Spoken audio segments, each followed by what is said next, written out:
Annyeong! Hello everyone, good afternoon, especially to our professor, Ma'am Lori Lee. Good afternoon, ma'am. Today, I am going to discuss our group's third topic, which is the advertising and sales promotions. Let us have the definition of the advertising and sales promotions. Advertising is any paid form of non-personal presentation and promotion of ideas, goods, or services by an identified sponsor. Advertising is a marketing tactic involving paying for space to promote a product, service, or cause.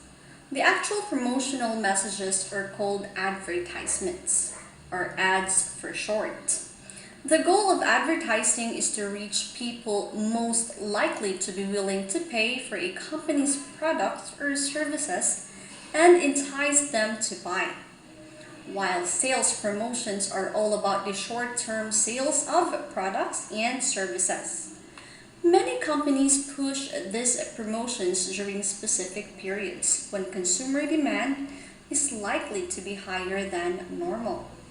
For example, the holiday season is a prime time for businesses to hold sales promotions because customers are more primed to make impulse purchases. Sales promotions can include free trials for a limited time, discount coupons, and buy one, get one free deals. We have here the advertising objectives. An advertising objective is a specific communication task to be accomplished with a specific target audience during a specific time. And an advertising objectives must be SMART, which means it should be specific, measurable, achievable, relevant, and time-based goals. Second objective is it should be classified by its primary purpose, which is to inform, to persuade, and one of the primary purpose of advertising is to inform, and this is vital for new products or ideas, as this will create awareness, arouse interest, make known benefits, whether it's existing or newly added benefits or newly added features of a particular product, and other information. Next in line is to persuade. Persuading customers is a prominent advertising objective of companies in a competitive market. And this is done by, first, is to modify preferences based on competitive advantages. Second is brand switching, which a company will encourage competitors' customers to switch over and prevent their own customers to switch over to competitors. And also, in this type of advertising scheme, they are going to use a comparative and persuasive ads. The third purpose of advertising is to remind or to reinforce. And this is most important for mature products or to secure repeat sales by triggering memories and reminds people about the need for a product or service or features and benefits it could provide that those type of services or those type of benefits or features which they couldn't see to the competitor's product. So in this case, makaboost na po siya balik ang sales kay this will help them realize what makes you unique, what makes your product different. So this is a good strategy. Developing advertising strategy. Advertising strategy is the strategy by which the company accomplishes its advertising objectives and consists of creating advertising messages, which means advertisements need to break through the clutter, like gain attention and communicate well. Second is selecting advertising media, which also means that advertisements needs to be better planned, more imaginative, more entertaining, and more rewarding too.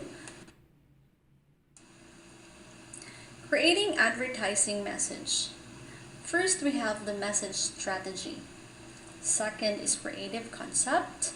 And third is the message strategy. Message strategy is the general message that will be communicated to consumers. This means kung unsay imong gusto ipasabot, kung unsay content sa imong advertisement. So, mao ni nga maingon ta nga number 1 is to identify consumer benefits. So this is very important that you are going to educate your consumer or your customer about your product or the benefits of your product or how it is beneficial to them if they are going to choose to purchase your product. Next is the creative concept. So this is the idea that will bring the message strategy to life and guide specific appeals to be used in an advertising campaign. And the characteristics of the appeals include meaningful, believable, and distinctive. So it should be meaningful, makabuluhan, believable, kanang makarelate nga at least tinuod or murag mutuota nga okay o bitaw ingana bitaw dili kay maghimo ta og campaign or an advertising campaign. Let's say for example a type of whitening soap, then your advertisement shows na pagligo lang niya karon nga nanabon siya, then pagkaugma na puti dadayon siya. So dili pud kaayo siya makatotohanan. So it should be believable and then distinctive. Kanang mailhan nimo, the consumers will be able to identify what is your product and what makes it different among the other products in the market. Next is the message execution. So this is when the advertiser turns the big idea into an actual ad execution that will capture the target market's attention and interest. So the creative team must find the best approach, style, tone, words, and format for executing the message. Creating the advertising message. First, we have the slice of life. This means that it should provide realistic representation of everyday experience, just like in a movie, play, or book. So in this case, kanang murag makarelate ta kay murag true to life, nahitabo jud siya, murag believable kaayo. Second is the lifestyle. So this appeal to a consumer by association with a desirable lifestyle. So we have different lifestyle. Like for example, naay practical, naay more mga impulsive, or gusto, for example lang ha, sa kaning difference nga, naay other consumers nga gusto sa branded, naay others nga gusto lang sa dili lang branded, kay the same ilang paminaw nga nice lang gihapon siya. So depende sa ilahang lifestyle. And the next is the fantasy. So this one here means kana bitaw ang atong buhatan nga type of advertisement kanang murag maka-imagine sila nga, oh, I will be like that, I will look like that if I'm going to use this product. I can be like that if I'm going to drink or take this type of vitamins. Murag ingana. Diba? So they are going to have this imagination nga what are the possibilities or the possibilities if they are gonna choose your product or if they are gonna use your product. So murag ingana. And then next is the mood or image. So mood and image also, how can I say, this one, um, image or a picture helps potential buyers visualize the product or service being offered. So with this, maka-capture ta sa ilang attention compared kung ang atong ibutang is just a slogan or a headline. Di ba? Mas more maka-imagine sila, more nga maka-picture out sila if we are going to have or provide image sa ato ang advertisement. And then, next is musical. So, musical appeal is also a very important factor to consider in creating the advertising message, because music is used to often enrich the key message and maybe the single most stimulating component in a commercial or an advertisement. Because, how can I say, if they are, or if we are going to use music, this will specifically attract our attention or the consumer's attention, and this will make them feel good, or maybe increase or recall, increase the memory of the product and services, no, makahinumdum sila with kanang ning jive pod nga music imong gigamit. Next is the personality symbol. So this involves developing a central character through which brand delivers its benefits. So it also allows the brand to build identity to differentiate itself from the competitors. So this personality symbol, mano siya makaingon nga kanang ma-recognize ka, or makaingon sila nga imo ni nga mga products. This products are from your company or the same manufacturer, kay tungod aning imuhang mga personality symbols nga mao'y nakaingon nga you are unique, or mao'y maka-differentiate sa among the other brands or products. Next is technical expertise. So this one here, I think kani siya kaning magpakita bitaw nga how we were able to end up doing this type of product, or unsa ang iyang mga composition, unsa nato sila pag nahimo siya namugna or ingana. Just like for example sa kaning Lexus RX advertisement nga it is showing the company's expertise in car manufacturing, or ingana bitaw, no, nga ipakita nila na yung mga kanang video kunuhay nga mauni ilahang company ginana paghimo dito, more na sila ipangpakita nga they are expert in this kind of field.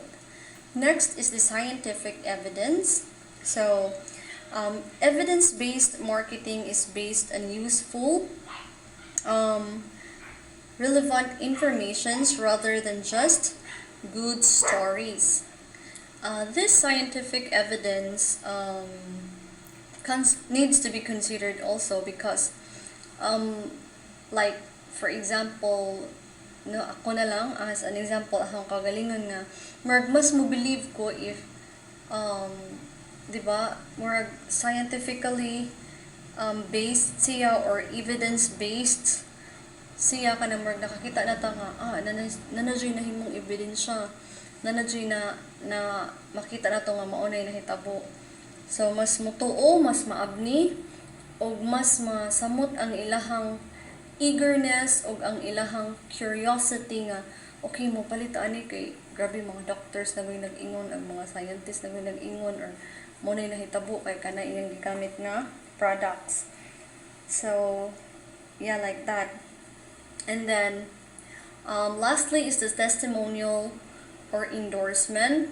So of course, we are very familiar with this, no?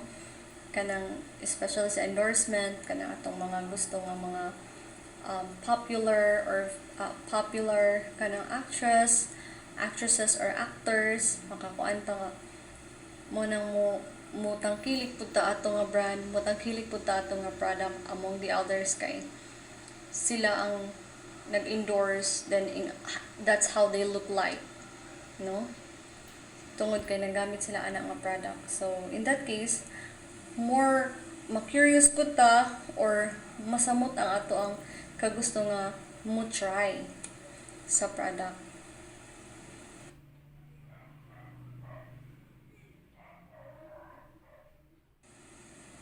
Selecting advertising media. Major steps includes deciding on reach, frequency, impact, selecting media vehicles, deciding on media timing.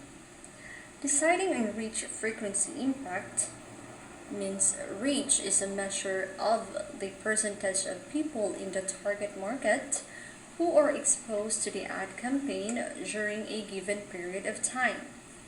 Frequency is a measure of how many times the average person in the target market is exposed to the message.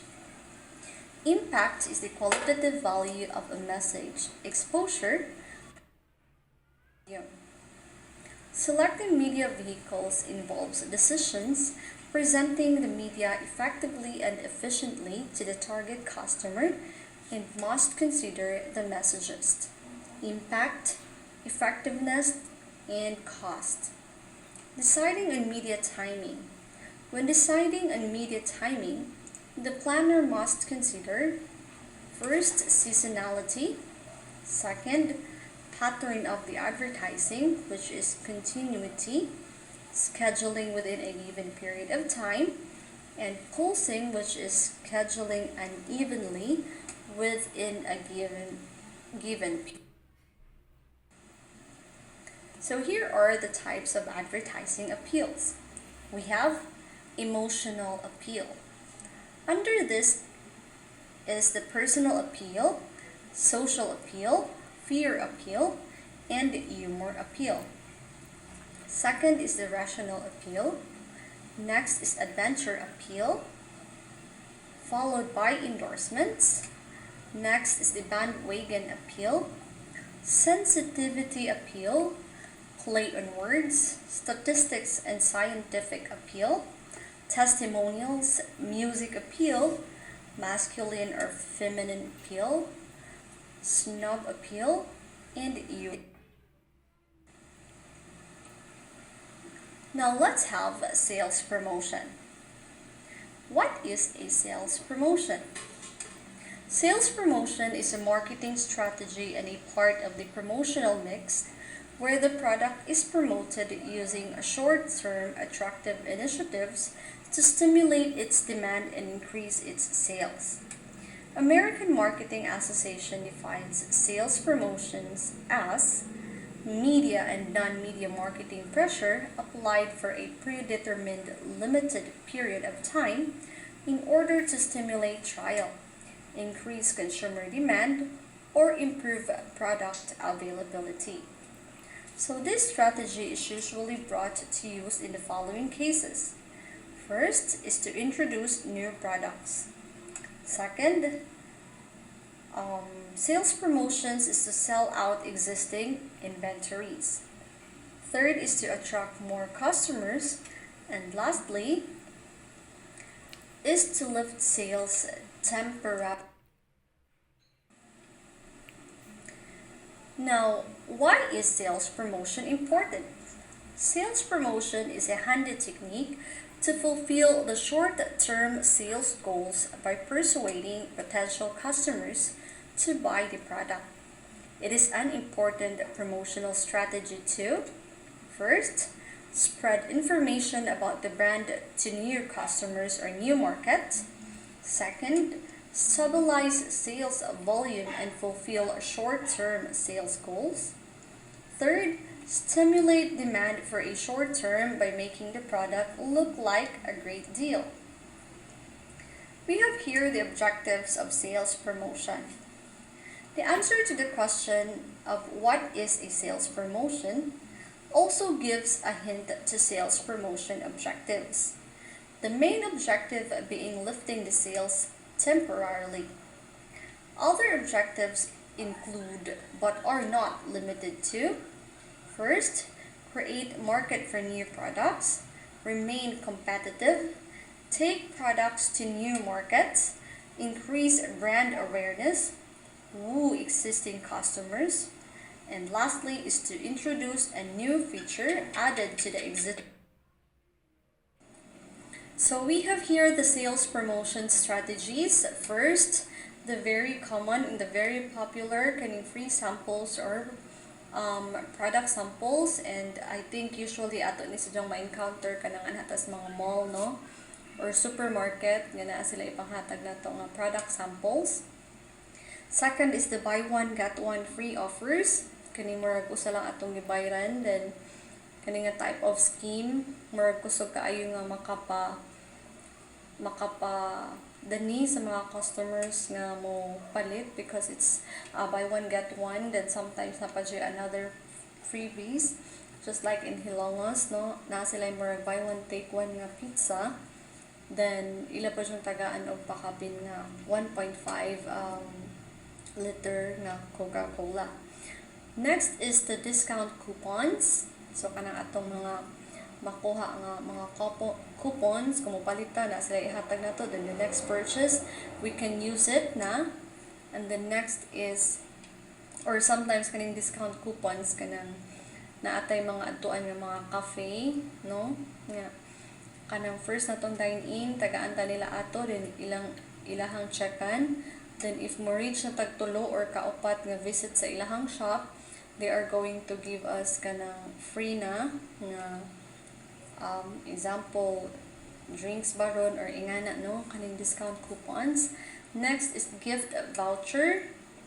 So also I think this is very common kung if we are Shopee shoppers or Lazada shoppers, kay mahatag sila ani if kanang ato jung gitang kilig ang ilahang store. Then free gifts or freebies, usually buhaton ni para mas mo stay pa or kanang mas mo strong pa ang bond between the client and the producer or the supplier, kay mas ganahan mo sila nga okay ari ko mopalit kay na may pakapin jud ni siya compared ato niya nga walay jud pakapin.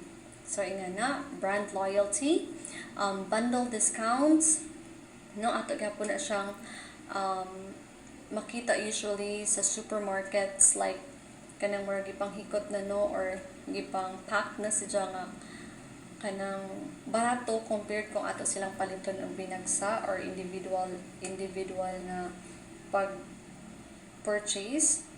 Okay, the next one is the shipping schemes. This one for me for example, para na ho kanang murag mahal dili jud practical nga usahay sa mopalita og usa ka butang or something murag mahal pa ang shipping fee compared sa product na atong gipalit. So in this case, that's why other manufacturers or business operators are giving free shipping, but depende kung sa quantity pod, no, or sa kagidaghanon sa gipalit, mer na po sila ihatag ngay ana para makawawig pod sila. But then next one is the referral bonus. So I think mer na po din siya sa Shopee or Lazada. But here, as an example, kanin sa murag pension house do sa amo, the Holy Child Pension House, ilang buhaton kanang naay mga drivers nga mo sundo bitaw ngadto sa may pantalan, mangita og mga pension houses, din ilang mahatod diri murag tagaan sila referral bonus na 50 pesos per customer or guest nga ilang mahatod. So that's an example of referral bonus. The next one, also this is very how can I say kanang rampant or common po din siya sa mga call centers. Kay di ba natay referral bonus madawat if naatay madala nga applicant, then makasud siya, Then, if makasud siya, tagaan ta ang referral bonus. Next one is the repeat purchase points. So, kanin si Jama ni nga, more kung mupalita tagaan tag points nga, madidak na po sa susunod na tong palit. Work in ana. We have here the comparison chart, and this is advertising versus sales promotion. When we are going to talk about time, advertising is a long term, while sales promotions is short term. And then the definition, we have it already. So let's go to price. So under advertising, price is expensive in most cases, while under the sales promotion, it is not very expensive in most cases. And for advertising, it is suitable for medium to large companies, and for sales promotion, it is also suitable for small to large companies. Regarding with sales, assumption that it will lead to sales, that's from advertising. It's just an assumption that soon or it will lead to sales. But under sales promotions, it is directly related to sales. Murag diha dayon prompt. Ang advertising murag mo take time pa or dili pa ta maka-sure if it is gonna work, because kung ano man kanang dili man dayon diha ang iyang pagkuan sa product. So example under advertisement is giving an advertisement in the newspaper or TV about the major products of a company. So ingana mong long term siya kay mag-display pa man siya, magpahibaw pa man siya, whereas the sales promotion, it already gives free products, coupons, etc. So murag direct siya sa client. And then advertising purpose is brand building, continuity, brand switching back. While sales promotion's purpose is to attract new tries or brand switchers, rewards loyal customers, and increase sales and repurchases rates. Results for advertising is slow or slowly, while the result under sales promotion is expected very soon. And the approach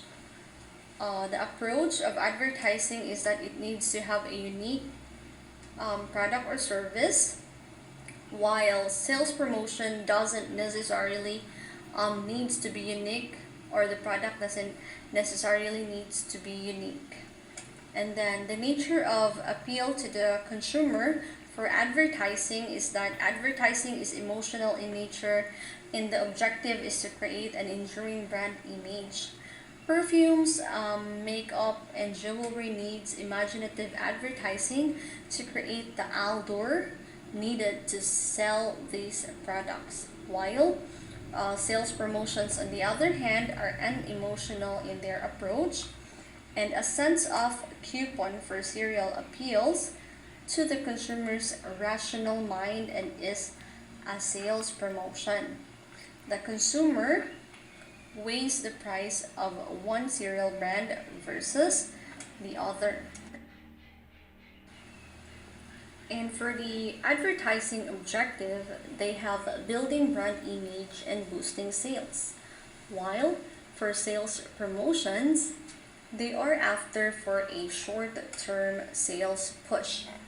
And then if we talked about the communication, advertising is just a one-way communication process, because this type of this scheme is just sending message to the receiver or to the consumer or the possible clients or customer or their target market, but they will receive no feedback or wala dayon sila madawat nga feedbacking, no? Dili po ta maka-sure nga nahalinan dayon sila or naka-income or hinong profitable, naka-gain sila profit.